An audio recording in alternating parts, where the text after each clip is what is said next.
বৃদ্ধাশ্রম থেকে মায়ের লাশ নিয়ে দাফন করে কবরস্থান থেকে বের হতে বৃদ্ধাশ্রমের এক লোক ছেলেটির হাতে একটা চিঠি ধরিয়ে দিল।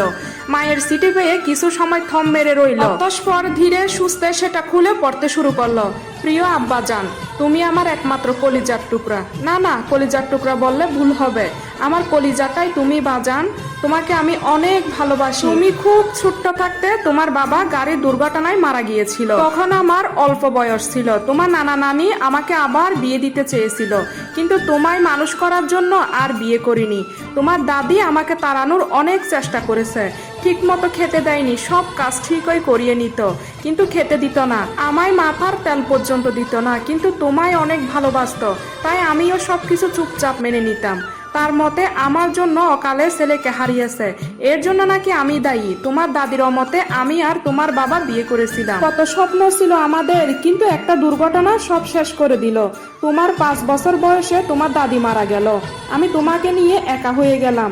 তিনি আমায় ভালো না বাসলে কি হবে, আমি তো ভালোবেসেছিলাম, তার কাছে তোমায় রেখে কাজ করতে যেতাম। এখন আমি তোমাকে একা রেখে কেমনে যাব? কত কষ্টে যে তোমায় মানুষ করেছি বাজান, তা আমি শুধু জানি। লোকের বাড়ি বাড়ি কাজ করে তোমায় পড়াশোনা শিখিয়েছি, আমি সফল হয়েছি জানো আব্বাজান। আমি যে বাসায় কাজ করতাম সেই বাড়ির ছেলেটাও আমাকে মাঝে মাঝে দেখতে আসে, আমি তাকেও কুলে ফিটে মানুষ করেছি।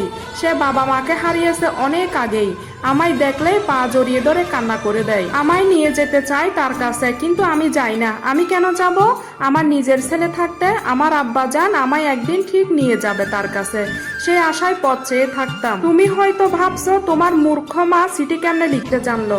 আমি লিখিনি বাজান, আমার সাথে একজন থাকতো জানো বাজান, সেও 2 সন্তানের জননী, একজন পুলিশ আর একজন ডাক্তার, কিন্তু তার বাড়িতেও তার জায়গা হয়নি। সে একজন প্রাইমারি স্কুলের হেডমাস্টার ছিল, তার পেনশনের সমস্ত টাকা পয়সা রেখে তাকে এখানে রেখে গেছে, কিন্তু আমরা আশায় থাকতাম আমাদের ছেলেরা একদিন আসবে আমাদের নিয়ে যেতে, কিন্তু আফসোস তোমরা আসলে না। নিজের ছেলেকে আমি মানুষ করতে পারিনি, তোমাকে আমি একজন শিক্ষক বানালেও আসল শিক্ষা তোমায় দিতে পারিনি। আমার কিছু গোছানো টাকা ছিল, আমি বৃদ্ধাশ্রমে দিয়ে বলেছি তোমার ছেলে যখন তোমাকে এখানে রেখে যাবে তোমায় যেন ভালো খাবার দেয়। তুমি তো খারাপ খাবার খেতে পারো না বাজান, আর মাছ রান্না করলে যেন মাছের মাথাটা তোমায় দেয়। তারা আমায় কথা দিয়েছে দেবে। আমার অসুস্থতার খবর শুনেও তুমি আসনি।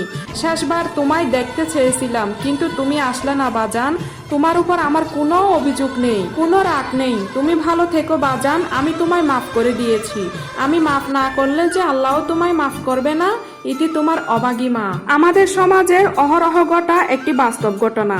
কি বলবো, নিজে পড়তে গিয়ে নিজের চোখে জল এসেছে। মায়ের তুলনায় শুধু মাই হয়। ভালো থাকুক পৃথিবীর সকল মা, মায়ের মতো আসলে কেউ হয় না।